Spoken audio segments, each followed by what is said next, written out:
ईंटें मारी गई थी, छुरियां मारी गई थी, पैर मारे गए थे, उसके ना पेच कास के साथ आंखें निकाल ली गई थी। वो उधर पुलिस ने बरामद किए हैं। उसके 7 बच्चे हैं, यतीम हो गए हैं, कोई सहारा नहीं है उनका। चचा है, वो अपनी मेहनत मजदूरी करते हैं। एक चचा को कैंसर है, वो अंदर बीमार है।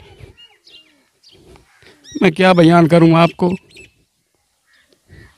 नाज़रीन इकराम, जुल्म की दास्तानें रकम हो रही हैं। पूरे जिस्म पर आंखें भी निकाल ली उन्होंने, नाक भी बिल्कुल ख़त्म कर गए ईंटें मार मार के। मरियम निवाज से अपील करते हैं हमें इंसाफ दिलाया जाए। उनको जंजीरों से बांध के मारा जाता है, घर वीडियोस भेजी जाती हैं, पैसे देने के काबिल वो होते नहीं, तो उन वीडियोस भेजने के बाद फिर मारा जाता है, वो तड़पते रहते हैं, फिर लाशें उनके घर में आती हैं। सर उसके आंखें नहीं थी, जब उसको गुसल दिया गया तो उसका सारा चमड़ा उधड़ गया, उसके सर पर ईंटें लगी हुई थी, ये सारा सिर फटा हुआ था, यहाँ पर एक गोली का निशान था। अस्सलाम वालेकुम नाज़रीन इकराम, आपका मेज़बान एहसान चांद हाज़िर खिदमत है। गमज़दा और जुल्म की तारीख़ एक और रकम हुई है। तो कच्चे के डाकू जो हैं ये पक्के के डाकुओं से संभाले नहीं जा रहे, और इन्होंने घरों को उजाड़ने का जो है ना वतीरा वो अपनाया हुआ है, और इनकी बदमाशियाँ पाकिस्तान के अंदर जारी हैं। नाम निहाद ऑपरेशन तो किए जाते हैं, हमें यकीन है अपने इदारों के ऊपर, अपने सिक्योरिटी इदारों के ऊपर ऑपरेशन तो किए जाते हैं, लेकिन वक्ती तौर पे हल है। और ये इनको जब तक बैकअप पे सपोर्ट बंद नहीं होगी, सियासतदानों की सपोर्ट, कभी सिंध हुकूमत इल्ज़ाम पंजाब हुकूमत पे लगाती है, कभी ये सिंध पे लगाती है, तो वो लोगों के चिराग जो है ना वो गुल कर रहे हैं। तो एक और आज मैं खानेवाल के नवाही गांव 43 ट्रेनार में मौजूद हूँ। यहाँ पर भी एक ट्राले का ड्राइवर था जिसके साथ अंदोनाक और अफसोसनाक वाक़या पेश आया। उसके छोटे छोटे बच्चे यहाँ मेरे साथ मौजूद हैं, उसके भाई मेरे साथ मौजूद हैं, उसके अजीज़ रिश्तेदार मेरे साथ मौजूद हैं। और मैं आपको बताता चलूँ कि जिनसे डिमांडें की जाती हैं लाखों में, और तशद्दद करके उनको घर में वीडियोस भेजी जाती हैं, और इस बेचारे को तशद्दद किया, इस हद तक किया कि मैं बयान नहीं कर सकता, अल्फाज नाकाफ़ी हैं। आंखें नोच ली गई, जिस्म नोच लिया गया, चेहरा नोच लिया गया, तेज़ाब मुंह के ऊपर फेंका गया, गोलियां मारी गई, आखिरी हाल यानी ये किया। और जिनसे लाखों रुपए मांगे जाते हैं उनका ये घर देख लें। ये आप ये कैमरामैन दिखाता है आपको, ये घर है, एक कमरा है वो भी कच्चा है, और ये उनका घर है जी। ये छपरा दिखा दें और ये घर दिखा दें। और मज़दूर जो अपनी रोज़ी रोटी के लिए, अपनी हलाल रोज़ी के लिए निकलते हैं, उनको रास्ते में गाड़ियों से उतार के, चीज़ें लूट के, फिर भी चैन नहीं आता, उनको जंजीरों से बांध के मारा जाता है, घर वीडियोस भेजी जाती हैं, पैसे देने के काबिल वो होते नहीं, तो उन वीडियोस भेजने के बाद फिर मारा जाता है, वो तड़पते रहते हैं, फिर लाशें उनके घर में आती हैं। तो ये हालात हैं पाकिस्तान के। तो यहाँ पे लाश इनके घर आई है, इनसे गुफ्तगू करते हैं और आपके सामने लेके आते हैं। अस्सलाम वालेकुम। वालेकुम अस्सलाम। क्या कहेंगे इस जुल्म की दास्तान के ऊपर? आप चूँकि अजीज़ रिश्तेदार सारे हैं, क्या कहेंगे? इतना जुल्म हुआ है, मैं बर्दाश्त नहीं कर सकता, मैं बोल भी नहीं सकता। हमें अपने इदारों के ऊपर इंसाफ, उनको चाहिए कि इंसाफ दें। मरियम निवाज है, DPO है, RPO है, DSP साहब हैं, तफ्तीशी साहब हैं, हमें इंसाफ चाहिए बस। जो होना था वो तो हो गया। क्या हुआ क्या? ये ड्राइवरी करता था, 15-20 दिन पहले किया है। ड्राइवरी भी नहीं, हेल्प नहीं करता था, सेकंड ड्राइवर था। Second driver. तो उन्होंने 5-6 दिन पहले अगवा किया है, रब्ता नंबर बंद हुआ है। तो कुछ दिनों बाद पता चला है कि वहाँ से हमें लाशें मिली हैं। वो इतनी बेदर्दी से मारा हुआ था कि वो चेहरा भी नहीं पहचान हो सकती थी।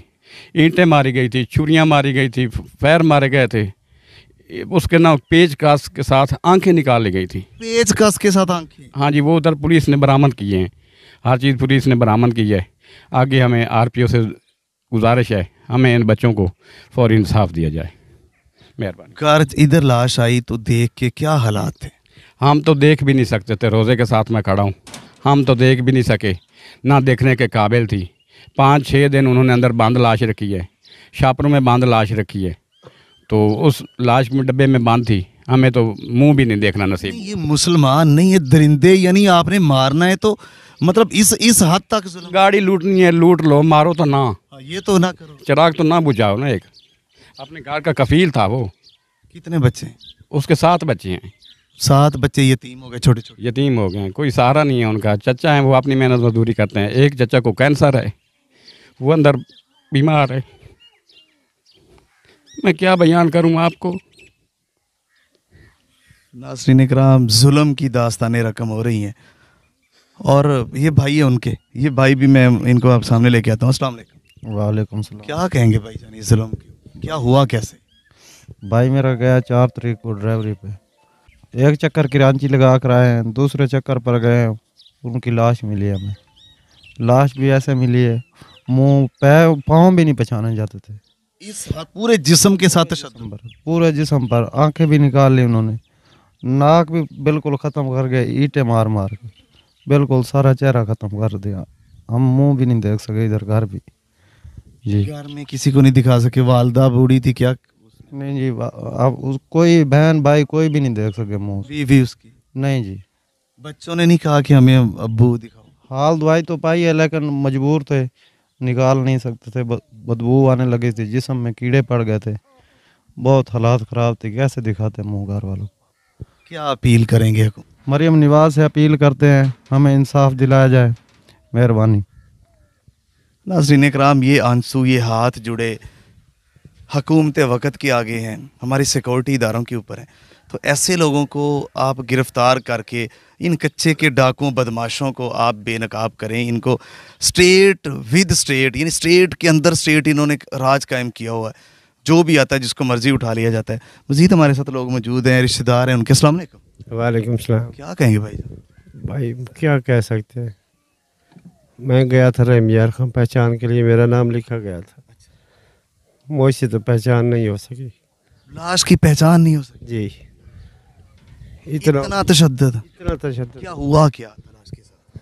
सर उसके आंखें नहीं थी, जब उसको गुसल दिया गया तो उसका सारा चमड़ा उधड़ गया, उसके सर पर ईंटें लगी हुई थी, ये सारा सिर फटा हुआ था। ईंटों से फटा हुआ? जी, ईंटों से ही। यहाँ पर एक गोली का निशान था, गोली भी मारी गई थी? गोली भी मारी गई। तशद्दुद करने के बाद नहीं मरा तो गोली मारी? जी, ये तो अल्लाह ही जानता है, बहरहाल तशद्दुद की तो खीर हो गई सर। क्या कहेंगे जब लाश यहाँ पे आप लेके आए, पहुंची तो घर वालों का क्या? सर हम क्या कर सकते थे, हम यहाँ जब वहाँ पे गुसल दिया गया तो हमें एक शापर मंगवा कर उसको बंद करना पड़ा, इतनी बदबू थी। उसके बाद खफन था, खफन के बाद पेटी थी, पेटी पे भी हमने खफन मुंह पे बंद कर दिया। घर वाले तो कहते थे हमें मुंह दिखाओ, पर नहीं, इस काबिल भी नहीं थी लाशें जो मुंह दिखा सकते थे हम। किससे, क्या हुकूमत से अपील करेंगे, किससे करेंगे? हमें तो मरियम साहब से अपील है कि हमें इंसाफ दिलाए, और DPO हैं, RPO साहब हैं, खुदारा हमें इंसाफ दिलाएं। नाज़रीन इकराम, ये जुल्म की दास्तानें रकम हो रही हैं। कच्चे के डाकुओं को छोड़ा जा रहा है, हुकूमतें मज़े करती हैं, इलेक्शनों के दिनों में डाले वहाँ पहुँचते हैं, वहाँ असला उनको वाफर पहुँचता है। ऐसी ऐसी आराइशें उनके पास हैं कि हमारे पास नहीं है। जदीद असले से वो लैस हैं, गाड़ियाँ पुलिस की साथ होती हैं और डर के जा रही होती हैं। ये पाकिस्तान का हालात है। और जुल्म की अखीर होती है ना, जहाँ पे जुल्म मिट जाए, वो जुल्म इनके साथ हुआ है। और पूरा गांव रंजीदा है, हर बंदा परेशान है, और मुंह दिखाने के वो काबिल नहीं है, वो चेहरा घर वालों को नहीं दिखा सके। अभी कोशिश हमने की कि उनकी बीवी से, घर वालों से बात करें, लेकिन इतना रो रहे हैं कि उनसे बात नहीं हो रही। भाई जो गए हैं वो भी रोते हुए बाहर आ रहे हैं। ये हालात है, ये पाकिस्तान का हशर किया हुआ है। तो खुदारा जो मुतलका इदारे हैं, हुकूमतें हैं, मैं सिंध हुकूमत को भी कहूँगा, पंजाब हुकूमत को भी, खुदारा इसके ऊपर एक्शन करें और ये स्टेट जो है ना, ऐसा क्लियर ऑपरेशन किया जाए कि इसका सफाया हो और पाकिस्तान को साफ़ किया जाए। नहीं तो फिर कल को इनके बच्चे, माशाल्लाह 7 बच्चे हैं, बच्चियां हैं, तो वो ईद आ रही है, कैसे ईद करेंगे? बाप जो कमाने का वाहिद कफील था, एक भाई कैंसर से जंग लड़ रहा है, तो बाकी अपनी मजदूरी के ऊपर, तो ये इनके बच्चों को कौन पालेगा? हुकूमत तो हाथ खड़े किए हुए हैं। तो ये आपके सामने है। मज़ीद आगे बढ़ते हैं, आपके सामने रखते हैं।